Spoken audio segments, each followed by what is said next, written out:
What do you do when you're hiking and it's getting dark and you're lost? This is a question I had to ask myself a few months ago. Last year, me and my brother went hiking on Superstition Mountain. We arrived around 9 a.m.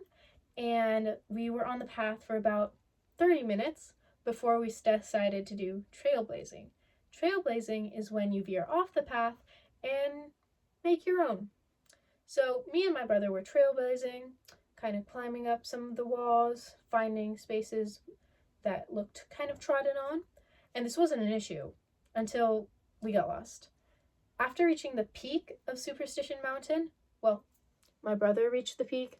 I kind of just was too tired by then, so I stayed a little lower. But after we made it to the peak and decided to go back down, we were following this path, but then we pretty quickly lost it. So we decided to just follow the river because the river led down to the parking lot, so you'd be able to see it if you just followed the river. So that's what we did, and after a few hours of following the river, it's like 4 p.m. and we're out of food and we're out of water. But we keep going because we still can't see the path. And then around 6 p.m., it starts to get dark. So there are a lot of rocks. Of course, it's a mountain, but there are a lot of haphazard rocks and holes that you can fall into. So me and my brother didn't want to get hurt.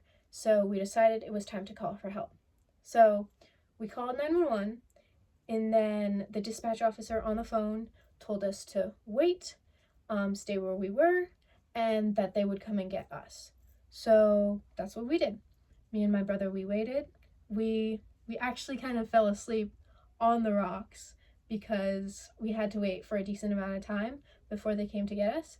And then when they did, we were awoken by the sounds of a helicopter overhead. They kind of positioned themselves above us. A man came down to help us, and then we were able to go next to the helicopter as it carried us one at a time back to the parking lot. All in all, it was an interesting experience, and I'm glad I had it because before that, I'd never been on a helicopter before. But it really taught me something important about being prepared. Because if me and my brother had gone just a few more hours without food or water, we could have fainted, from dehydration. Things could have been really bad. So even though I'm glad it happened, it was a cool experience, brought me and my brother closer together.